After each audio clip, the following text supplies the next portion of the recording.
ये थोड़ी सी चीज आपको अवश्य तौर पर ध्यान रखनी है। तो यहां पर जो बातें विशेष थी उनको हमने यहां पर बताया है। ठीक है, ये दूसरा टॉपिक हो गया हमारा भाषा के सिद्धांत या भाषा शिक्षण के जो जितने भी सूत्र हैं उनके बारे में। अब मैं ले रहा हूं जो सहायक सामग्री का पार्ट है, जिसमें अधिगम और संप्रेषण के साधन हैं, उनसे संबंधित जो विषय हैं उनको आप क्या क्या पढ़ना चाहिए आपको। सबसे पहली बात महत्वपूर्ण है, अधिगम से संबंधित एक थ्योरी है डेल का अनुभव शंकु, कौन ऑफ द एक्सपीरियंस, अनुभव शंकु का सिद्धांत। ये जो विभिन्न सहायक सामग्री हैं इनसे संबंधित हैं। ये ध्यान रखना, ये जितने भी सहायक सामग्रियां केवल साधन हैं, कभी भी साध्य नहीं। एक साथ केवल एक ही प्रकार के साधनों का प्रयोग किया जाना चाहिए, अनेक साधन एक साथ प्रयोग में नहीं आने चाहिए। इनको रुचिकार बनाने के लिए, छात्रों को सक्रिय करने के लिए, सुग्राह्य बनाने के लिए, उनमें ज्ञान को मजबूत करने के लिए, प्रभावी शिक्षण के लिए, लंबे समय तक उनको परमानेंट रखने के लिए या उनको क्रमिक तौर पर चिंतन की प्रेरणा देने के लिए ये जो शिक्षण कार्य है, जो विभिन्न साधनों का प्रयोग किया जाता है। ये हमारे जो साधन हैं, विशेष तौर पर आपसे परीक्षा में जो भेद पूछा जाएगा वो श्रव्य दृश्य और श्रव्य दृश्य साधन है। इसमें एक लॉजिक छोटा सा याद रख लेना, पढ़ते वक्त विषय को समझने के लिए यदि आप केवल कानों का ग्रहण करके, कानों के माध्यम से विषय का ग्रहण कर रहे हैं तो उसको हम कहेंगे श्रव्य सामग्री, श्रव्य साधन। और केवल कान और केवल आंखों का प्रयोग कर रहे हैं देख करके और कान का प्रयोग नहीं हो रहा तो उसको हम कहेंगे दृश्य सामग्री। और जिसमें आंख और कान दोनों एक साथ काम आकर के आपको अधिगम हो रहा हो, वहां उनको हम कहेंगे श्रव्य दृश्य साधन कहेंगे। इसमें ज्यादा कठिन की बात नहीं है, ये विभिन्न प्रकार के प्रश्न विभिन्न टेस्ट में आपको मैं पूछ चुका हूं। इस प्रकार से देखिए, अधिगम और संप्रेषण के साधनों को 3 जगह बांट लिया हमने, श्रव्य, दृश्य, श्रव्य दृश्य। इनमें से भी दृश्य को प्रक्षेपित, अप्रक्षेपित। देखो, प्रक्षेपित अप्रक्षेपित क्या होता है मैं बता भी चुका, एक बार फिर से रिवाइज कर देता हूं। प्रक्षेपित का मतलब हुआ प्रोजेक्शन होकर के कोई स्क्रीन बने, जैसे प्रोजेक्टर है, प्रोजेक्टर में दूसरी जगह से आकर के स्क्रीन बनी तो यह कहलाएगा प्रक्षेपित सामग्री। जिसको भी स्थिर और गति युक्त, जैसे मान लो स्लाइड एक जगह है उसको हम कहेंगे स्थिर। जैसे मान लो ये जो स्लाइड मैं लेकर के आया हूं, यदि ये प्रोजेक्टर से आ रही होती तो स्थिर में आ जाती, और यदि मैं यहां पर कोई वीडियो लेकर के आता, वीडियो को आपके सामने चला रहा होता तो वो कैसे हो जाती, गति युक्त, विद मोशन हो जाती। ठीक है, लेकिन इसमें प्रक्षेपित और अप्रक्षेपित में ध्यान रखना, क्योंकि दृश्य सामग्री है, आवाज का इनसे कोई लेना देना नहीं होता, आवाज कभी फेंकी नहीं जाती, ये ध्यान रखना। श्रव्य में कभी भी ये प्रक्षेपित अप्रक्षेपित का भेद नहीं होता, केवल दृश्य में ही संभव है, क्योंकि श्रव्य के अंदर ध्वनि और श्रव्य दृश्य के अंदर भी ध्वनि है, दोनों जगह ध्वनि होती है। ध्वनि का कभी प्रक्षेपण नहीं हो सकता, केवल दृश्य सामग्री का ही प्रक्षेपण हो सकता है। आप तो इतना सा याद रख लेना, प्रक्षेपित से पर्दा याद रख लेना, जहां पे पर्दा लगा वो प्रक्षेपित है, जहां पे स्क्रीन बनी वो प्रक्षेपित है, और जहां पे स्क्रीन नहीं बनी वो अप्रक्षेपित है। अब जो अप्रक्षेपित है उनको 2D और 3D में किया जा सकता है। अब देखो, प्रक्षेपित में 2D 3D नहीं आ सकते, जो दूसरी जगह स्क्रीन बन रहा है ना वो हमेशा एक तरफा ही होता है, उसको सामान्य तौर पर 2D ही माना जाता है, उसमें 3D होती नहीं है कभी। 2D और 3D का जो भेद है वो हमेशा नॉन प्रोजेक्शन में माना गया है, और 2D और 3D में भी आपको डिफरेंस में कई बार बता चुका। 2D और 3D के अंदर क्या कार्य होता है, 2D में हम ज्ञान केवल एक एंगल से प्राप्त करते हैं और 3D में हम सभी एंगल से प्राप्त करते हैं। जैसे मान लो कक्षा में आपने ये पेन दिखाया, अब पेन को आप सभी एंगल से देख सकते हैं, तो ये तो हो गया 3D। लेकिन आपने कोई यहां पर रेखा चित्र बनाया या फिर आपने मानचित्र लटकाया तो वो कहलाएगा 2D। तो ये 2D और 3D का डिफरेंस है, वो डायमेंशंस को लेकर के है, कैसे कैसे किस किस रूप में होगा। ठीक है, कुछ स्लाइड के अंदर छोटे अक्षर है, कोई बात नहीं, काम चला लीजिएगा। अभी जो श्रव्य सामग्री है मैंने बताया, श्रवणेंद्रिय अर्थात कान का प्रयोग होगा, केवल कान का। देखो, एक शब्द का प्रयोग किया है, केवल श्रवणेंद्रिय, केवल कान का प्रयोग होकर के हमें विषय का अधिगम हो, विषय को हम समझें, तो उनको श्रव्य सामग्री कहते हैं। जिनमें कौन कौन सी सामग्री आ गई, देखो रेडियो आ गया, आकाशवाणी जिसको संस्कृत में कहा जा सकता है, ग्रामोफोन जिसको वर्तुलाकार ध्वनि ग्राहक यंत्र कहा जा सकता है, टैप रिकॉर्डर जिसको ध्वनि पंजिका, ध्वनि को रिकॉर्ड करने वाला टैप रिकॉर्डर, और लिंग्वा फोन जिसको भाषा पंजिका या फिर सीतावाद्य कहा जाता है, ध्वनि संचिका या ध्वनि अभिलेख, या फिर टेली टीचिंग या टेली कॉन्फ्रेंसिंग। ध्यान रखना यहां पर टेली टीचिंग और टेली कॉन्फ्रेंसिंग, यहां पर टेलीफोनिक है, वीडियो कॉल नहीं, टेलीफोनिक, टेलीफोन से, अर्थात केवल ध्वनि रूप में। जैसे आपने किसी डॉक्टर को अपने रोग के बारे में बताया और आप उससे ट्रीटमेंट पूछ रहे हैं। विशेष तौर पर कोरोना पीरियड के दौरान आपने देखा होगा काफी डॉक्टर्स ने टेलीफोनिक जो टेली कॉन्फ्रेंसिंग है वो स्टार्ट की। तो आपने बताया कि मेरे ये हो रहा है और डॉक्टर ने दवाई बता दी कि ये दवाई ले लेना, तो वो ध्यान रखना श्रव्य साधन के अंदर ही स्वीकार्य होगा। आपने गुरुजी को फोन करके पूछा कि बताइए गुरुजी इसमें कौन सा प्रश्न होगा, श्रव्य सामग्री माना जाएगा, वो श्रव्य दृश्य नहीं। लेकिन यदि वही वीडियो कॉल हो जाता या फिर वो यूट्यूब के माध्यम से आप देख रहे होते तो वो दृश्य श्रव्य में पहुंच जाता। ठीक है, तो इनको ध्यान रखें। विशेष तौर पर यदि कोई प्रश्न आएगा तो सामान्य तौर पर इनसे लिंग्वा फोन, टैप रिकॉर्डर या फिर रेडियो इत्यादि आकाशवाणी को लेकर के सामान्य प्रश्न पूछा जा सकता है। दूसरा है जो दृश्य साधन है, दृश्य साधन जिसमें केवल, देखो इसमें पढ़िए क्या लिखा हुआ है, जहां पर केवल देख करके आंखों के माध्यम की बात आई है। और यहां पर भी हम दो जगह बांट रहे हैं, सामान्य और यांत्रिक।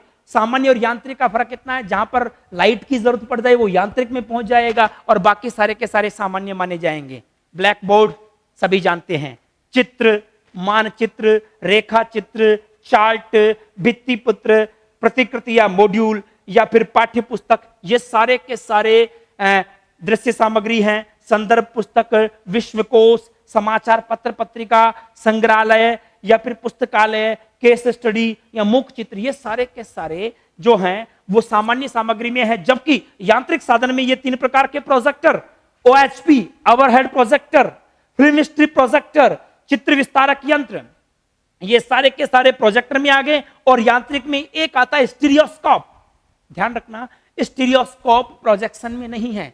स्टीरियोस्कोप केवल और केवल त्रिविमेक्ष है, आकृति विस्तारक मात्र है। यदि आप किसी दूरबीन इत्यादि प्रकार का एक यंत्र विशेष हुआ करता है स्टीरियोस्कोप, उसी के अंदर कोई आकृति बड़ी दिखाई देती है, उसको रखने के लिए या उसके 3 डायमेंशन देखने के लिए त्रिविमदर्शी भी उसको कहा जाता है, त्रिविमेक्ष भी कहा जाता है, ये हो सकते हैं। तो इन सब के बारे में आप पढ़ चुके होंगे। प्रक्षेपित अप्रक्षेपित की बात मैंने आपको समझा दी है। जहां पर एक पर्दे की बात बन रही हो उसको तो प्रक्षेपित कहेंगे, और जहां पर विद्युत या स्क्रीन की आवश्यकता नहीं होती है उसको अप्रक्षेपित कहेंगे। और ये जो अप्रक्षेपित है इसी को 2D और 3D, जिसको हम द्विआयामी, त्रिआयामी, द्विविमीय, त्रिविमीय ये नाम भी दिए जा सकते हैं। द्विआयामी, त्रिआयामी के साथ में द्विविमीय, 2 विमाएं, और त्रिविमीय ये शब्द भी प्रयोग में लाए जा सकते हैं, क्रमशः 2D और 3D के लिए। संस्कृत में जब पेपर आए तो ऐसे शब्दों से आपको घबराने की आवश्यकता नहीं है। ठीक है, चलते हैं आगे। 2D किसको कहते हैं मैंने बता दिया आपको, जिसमें एक एंगल से हम ज्ञान का ग्रहण कर सकें। पोस्टर, नक्शे जितने भी प्रकार के हैं, चार्ट जितने भी प्रकार के हैं, वो सारे के सारे 2D होंगे। जबकि 3D के अंदर देखो मॉड्यूल हो जाएंगे, सारे के सारे मॉडल्स जितने भी बनते हैं, जितने भी स्पेसिमेन या मोकअप्स हैं वो सारे नमूने, डायरोमा, उच्चावच उभावदार मानचित्र। ध्यान रखना, सामान्य मानचित्र तो 2D के अंदर आता है, लेकिन ज्योग्राफी के अंदर क्या होता है, ऐसे मानचित्र होते हैं जो उभावदार होते हैं, ऊंचाई के अनुसार समुद्र तल से कितनी ऊंचाई है उसके अकॉर्डिंग मैनेज करते हुए होता है। उसको हम कहां पर रखेंगे, उच्चावच या उभारदार मानचित्र में। ऐसे ही इसी प्रकार का हम ग्लोब भी रख सकते हैं। ग्लोब को भी 3D के अंदर मानना होगा, क्योंकि ग्लोब को हम एक एंगल से न देख करके सभी एंगल से देख सकते हैं। तो वो क्या कहलाएगा, यद्यपि है तो वो भी मानचित्र। देखो मानचित्र के 3 प्रकार हो गए। सामान्य मानचित्र 2D के अंदर हो गया, उभारदार मानचित्र या फिर ग्लोब है वो 3D के अंदर हो जाएगा। उसको सभी ठीक है, वो सारे के सारे फोन इत्यादि है। फोन इत्यादि के प्रसंग में 2D 3D को लेकर के विषय के प्रसंग पर डिपेंड करेगा। कठपुतली अकेला कठपुतली या फिर केवल कठपुतली तो दृश्य सामग्री है, लेकिन कठपुतली नृत्य, कठपुतली शो, पपेट शो, यदि वहां पर शो की बात आ जाए, दृश्य की बात आ जाए, तो फिर दृश्य श्रव्य में पहुंच जाएगा। होलोग्राम भी 3D के अंदर है। होलोग्राम यद्यपि सभी लाइट को इकट्ठा करके बनता है, लेकिन उसको हम सभी एंगल से देख सकते हैं, लेकिन यहां पर स्क्रीन नहीं होती, पर्दा नहीं होता, इसलिए इसको प्रोजेक्शन के अंदर स्वीकार नहीं किया जाता। ये सारी चीजें ध्यान रखना, परीक्षा में प्रश्न आएगा। प्रक्षेपित के अंदर क्या होता है, एक ही जगह पर कम जगह के ऊपर ज्यादा लोगों को बताने के लिए इसका प्रयोग किया जाता है। ओवरहेड प्रोजेक्टर आप जानते हैं, ओवरहेड प्रोजेक्टर में तो स्लाइड फिक्स होती है, फिल्म स्ट्रिप प्रोजेक्टर के अंदर स्लाइडिंग वहां पर चल रही होती है, मूविंग स्लाइड होती है। स्टीरियोस्कोप इत्यादि को हम यहां पर रख सकते हैं प्रक्षेपण इत्यादि के प्रसंग में। इसके अलावा कुछ जगह माइक्रोफिल्म्स, माइक्रो कार्ड्स, पीपीटी, स्लाइड, जिनका प्रयोग हम प्रक्षेपण के दौरान कर सकते हैं, उन सबको भी यहां पर उनसे संबंधित जो सामग्री है उसको भी रख सकते हैं। स्तंभ लेख, शिला लेख, गुहा लेख इत्यादि के प्रसंग में यथा समय बता भी चुका हूं। जैसा एंगल है वैसा सारा का सारा प्रश्न उसी के अनुसार से होगा। जैसे मान लो कोई शिला है, शिला के ऊपर लिखा हुआ है, एक तरफ से लिखा हुआ है, जब तो वो 2D हो गया, ज्ञान एक तरफ से हो रहा है। लेकिन जैसे मान लो कोई स्तंभ है, खंबा है, अब खंबे के चारों तरफ लिखा हुआ है, तो वो क्या हो जाएगा, 3D हो जाएगा, सभी एंगल से आप ज्ञान ले रहे हैं। ताम्रपत्र है, ताम्रपत्र के ऊपर एक तरफ से लिखा जाता है तो 2D हो गया। तो ध्यान रखना, विषय के अवगमन के दृष्टिकोण से आपको समझना है। ठीक है, आगे आते हैं श्रव्य दृश्य साधनों में। जैसे कि आपको पता है कान और आंख दोनों का प्रयोग होगा। टेलीविजन, कंप्यूटर, फिल्म्स, नाटक, श्रव्य दृश्य अभिलेख, ऑडियो वीडियो टेप और लैंग्वेज लेबोरेटरी। आधुनिक जो लैंग्वेज लेबोरेटरीज हैं, वर्तमान में जितनी भी लैंग्वेज लेबोरेटरीज बनती हैं, वो सारी की सारी लैंग्वेज लेबोरेटरीज, ध्यान रखना, श्रव्य दृश्य में है। पुरानी प्रकार की जो भाषा प्रयोगशालाएं होती थी उनमें केवल श्रव्य हुआ करता था, दृश्य नहीं होता था। आधुनिक युग में स्क्रीन इत्यादि के माध्यम से, कंप्यूटर इत्यादि के माध्यम से दृश्य की बात भी होती है। इसको लैंग्वेज लेबोरेटरी को, भाषा प्रयोगशाला को आप श्रव्य दृश्य में स्वीकार करेंगे। इंटरनेट या फिर audio video recording machine, live streaming software जितने भी हैं, जैसे YouTube, Facebook, Instagram, Periscope, Dacast, YouNow, JW Now, Broadcast Me, Zype इत्यादि कुछ सॉफ्टवेयर्स हैं जो लाइव करने में काम आते हैं। वो सारे के सारे जितने भी मल्टीमीडियाज हैं उनको भी हम दृश्य श्रव्य में स्वीकार करेंगे। व्हाट्सएप, टेलीग्राम, शैक्षिक भ्रमण, प्रदर्शनी, सीसीटीवी, इंटरैक्टिव बोर्ड इत्यादि, इन सबको श्रव्य दृश्य सामग्रियों में स्वीकार करेंगे। इंटरैक्टिव बोर्ड को भी श्रव्य दृश्य, सामान्य जो बोर्ड होता था पहले, जो बोर्ड डिजिटल बोर्ड या सामान्य बोर्ड, तो वो अलग हो गया, वो केवल दृश्य सामग्री में था।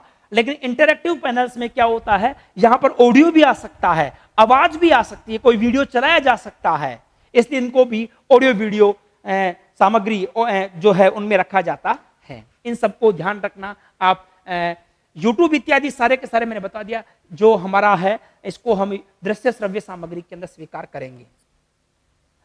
ठीक है, अब एक सामग्री है पाठ्य पुस्तक, और इसको भी आपके पाठ्यक्रम में अलग से रखा गया है, इसलिए इसकी भी चर्चा हम अलग से कर लेते हैं।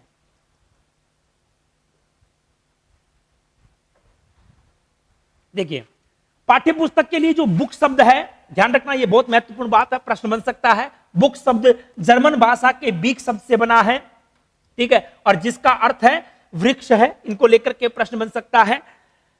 पुस्तकों के दो प्रकार विशेष तौर पर ध्यान रखना, सूक्ष्म अध्ययन और विस्तृत अध्ययन की पुस्तकें।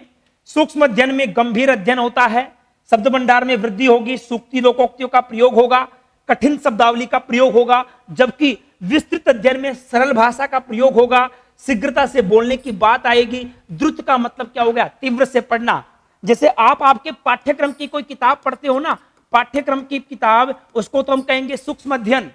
और आपने सुबह सुबह अखबार पढ़ा, अखबार पढ़ते ही वो कहां पर आ गया, विस्तृत अध्ययन में पहुंच जाएगा। जल्दबाजी में पढ़ लिया, कैसे पढ़ना था ध्यान नहीं रखा, शीघ्र वाचन का अभ्यास आपने किया, तो वो पहुंच जाएगा विस्तृत अध्ययन में। दो प्रकार की पुस्तकें हुआ करती हैं। पुस्तकों के प्रसंग में कुछ प्रारंभिक सामग्री होती है, शीर्षक, उसका टाइटल क्या हो, जैसे साफल्यम, तो उससे पता लग गया कि यह संस्कृत से जुड़ी हुई पुस्तक है।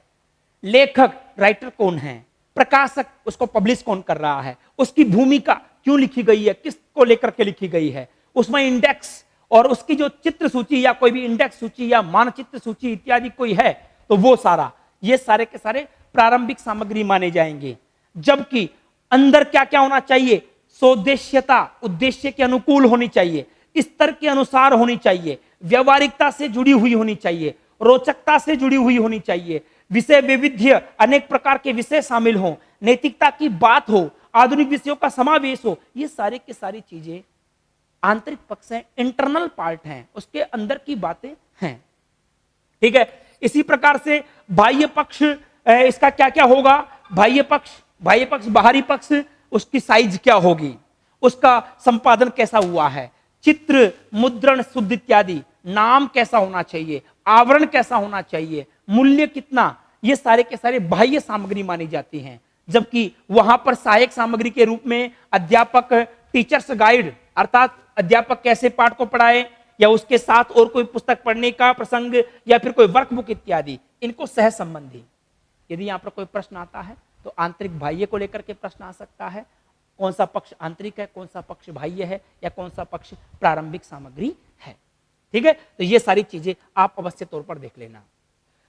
एक प्रश्न मैं आपके सामने रख रहा हूं, पाठ्य सहगामी प्रवृत्ति को लेकर के अभी तक नहीं पूछा गया है, और अब की बार पूरी संभावना है कि पाठ्य सहगामी प्रवृत्तियों को लेकर के प्रश्न आए। इन दोनों में साहित्यिक और सांस्कृतिक में जो भेद है उसको कैसे समझेंगे, एक छोटे से ट्रिक के माध्यम से समझ जाइए, काम खत्म हो जाएगा। इनका प्रयोग क्यों किया जाता है, छात्रों में रुचि पैदा करना, आत्मविश्वास पैदा करना, उनमें सृजनात्मकता लेकर के आना, कल्पना शक्ति इत्यादि का विकास करना, और इन सारे उद्देश्यों के लिए इनका प्रयोग किया जाता है। लेकिन यहां पर साहित्यिक, आपको ध्यान होगा मैं प्रत्येक चीज का उद्देश्य अवश्य तौर पर बता रहा हूं, क्योंकि उद्देश्य को लेकर के प्रश्न अवश्य तौर पर बनेगा। ठीक है, साहित्यिक और सांस्कृतिक गतिविधि, इनके अंदर कैसे जो विभाजन करेंगे, आप एक छोटी सी चीज याद रख लीजिएगा। साहित्यिक और सांस्कृतिक में क्या फर्क है, ये नाच, गान, अभिनय इत्यादि, ये तो है सांस्कृतिक कार्यक्रम, नाचना, गाना, नाटक इत्यादि, ये जितने भी है ना, अभिनय करवाना, यज्ञ करवाना, ये सारे के सारे कहलाएंगे सांस्कृतिक कार्यक्रम, और बाकी चीजें कहलाएंगी साहित्यिक कार्यक्रम। नाच, गान, अभिनय, नाच, गान, अभिनय, इन तीन चीजों को आप सांस्कृतिक में रख लेना। ठीक है, आपको ये ध्यान रख लो, 26 जनवरी को कार्यक्रम होते हैं ना, 26 जनवरी को कार्यक्रम, नाच, गान इत्यादि वाले जो प्रसंग विशेष तौर पर हैं, उनको सांस्कृतिक कार्यक्रम कहा जाता है। ठीक है, लेकिन अब देखो इसमें कैसे कैसे भेद करेंगे, वाद विवाद, भाषण, कवि सम्मेलन, श्लोक पाठ, कथा कथन, कथा लेखन, निबंध लेखन, विद्यालय पत्रिका, विचार गोष्ठी, ये सारे के सारे हमारे पाठ्य सामग्री के साथ जुड़े हुए होते हैं। सहितस्य भाव है साहित्य, और साहित्यिक प्रवृत्ति पठन के साथ वाली बात है, तो इनको तो साहित्यिक कहेंगे। आपको तो एक चीज समझ में आ जानी चाहिए ना, साहित्यिक में और कौन कौन सी आ सकती हैं, अंत्याक्षरी, ठीक है, सुभाषित, समस्या पूर्ति, पहेली, चुटकुले, शब्द क्रीड़ा, पढ़ने की स्पर्धा, ये सारे के सारे पठन से जुड़ी हुई होती हैं, इसलिए इनको साहित्यिक क्रियाएं कहते हैं। जबकि आप तो ये याद रख लो, सांस्कृतिक वाला याद रख लेना, सांस्कृतिक में कैसे, नाटकों का अभिनय और एकांकी, बात एक ही है ना, चाहे नाटक कर लो चाहे एकांकी कर लो। नाटकों में विभिन्न दृश्य होते हैं, एकांकी में एक ही दृश्य होता है। ये मान लीजिएगा एकांकी एक ही एपिसोड होता है, जबकि नाटकों में अनेक अंकों को मिलाकर के, अनेक एपिसोड को मिलाकर के एक बनाना, ये कहलाता है नाट्याभिनय। गीत, संस्कृत दिवस, जयंती, दुर्लभ ग्रंथों को दिखाना, यज्ञ इत्यादि करवाना, जिनका पढ़ाई से लेना देना नहीं है, ये सारे के सारे सांस्कृतिक, विशेष तौर पर इन तीन को याद रख लो आप। नाटक, एकांकी, गीत, संगीत इत्यादि जो हैं, सारे के सारे नृत्य इत्यादि, वो सारे सांस्कृतिक गतिविधियों के अंदर आएंगे। ठीक है, धन्यवाद, चलते हैं आगे। अब आपको मैं एक चीज ऐसी बता रहा हूं संप्रेषण को लेकर के। संप्रेषण क्या है, संप्रेषण का मतलब हुआ गुरुजी अपनी बात को छात्रों तक पहुंचा सकें और छात्र अपनी बात को गुरुजी तक पहुंचा सकें। ये द्विमार्गी, दो, जिसको हम कह सकते हैं ना, दोनों मार्ग, अध्यापक से छात्र तक और छात्र से अध्यापक तक, ये प्रक्रिया कहलाती है संप्रेषण। इसी को हम क्या कहेंगे? संप्रेषण कहेंगे। द्विमार्गी संप्रेषण होना चाहिए। अपनी पाठ्य वस्तु को जब आप संप्रेषित कर पाएंगे तभी जाकर के शिक्षण प्रक्रिया पूरी हो पाएगी। साथ में यहां पर संप्रेषण को लेकर के एक चीज ध्यान रखना, एक दो मनोवैज्ञानिक है, सैनन और वीवर, इनका एक मॉड्यूल है 1949 के अंदर ये डेवलप किया गया था। इन दोनों के द्वारा बनाया गया जो मॉड्यूल था उसको सैनन वीवर मॉड्यूल कहा जाता है। 1949 के अंदर डेवलप इसको किया गया था। ठीक है, अब मैं यहां पर जो 5 चीजें बता रहा हूं इनको नोट कर लीजिएगा। वेरी इंपॉर्टेंट वीआईपी सवाल है। ठीक है, वेरी इंपॉर्टेंट है। कैसे? संप्रेषण की प्रक्रिया में देखो, स्रोत या संप्रेषक शिक्षक होता है, सेंडर होता है। कोई भी बात को भेजने वाला हमेशा जो संप्रेषक होगा उसको हम कहेंगे शिक्षक। जितने भी सूचनाएं हैं उनको संदेश कहा जाएगा, मैसेज कहा जाएगा। जैसे मान लो मैं आज शिक्षण विधि पढ़ा रहा हूं तो शिक्षण विधि का कंटेंट तो यहां पर संदेश हो गया और मैं यहां पर हो गया स्रोत या संप्रेषक। और जिस माध्यम से, जैसे या तो मौखिक तौर पर या फिर मैं आपको YouTube के माध्यम से, ऐप के माध्यम से, किसी भी माध्यम से, श्रव्य दृश्य साधनों के माध्यम से मैं आप तक पहुंच रहा हूं, यह संप्रेषण का माध्यम है। और ग्राही कौन है? आप है, रिसीवर, विद्यार्थी ग्राही है। और आप जो यहां पर कमेंट कर रहे हैं या आप एग्जाम के अंदर आपका जो प्रदर्शन करेंगे वो कहलाएगा प्रतिपुष्टि। मेरे यहां पर चिल्लाने से, यहां पर बताने से, यहां पर आपके लिए परिश्रम करने से, यहां पर आप सभी के सामने प्राणों को निकालने का फल कब मिलेगा? जब आप एग्जाम के अंदर बेहतर से बेहतर करके आएंगे। वही क्या है? फीडबैक है, वही मेरा प्रतिपुष्टि है। व्यवहार में क्या परिवर्तन हुआ, यह प्रतिपुष्टि है। तो इन 5 को लेकर के मुझे तो यह लगता है कि चारों पेपर के अंदर एक एक प्रश्न यहां से बन जाएगा। संप्रेषण को लेकर के आप इसको अच्छे से तैयार कर लीजिएगा। ठीक है, चलें आगे। संप्रेषण और अधिगम के साधन हो गए हैं। अब आता हूं मैं मूल्यांकन और परीक्षा की ओर। मूल्यांकन और परीक्षा का टॉपिक बहुत महत्वपूर्ण है। 4-5 प्रश्न यहां से बनते हैं। कैसे कैसे बन सकते हैं, किस किस रूप में बन सकते हैं। पानी पी लूं, आपकी अनुमति हो तो।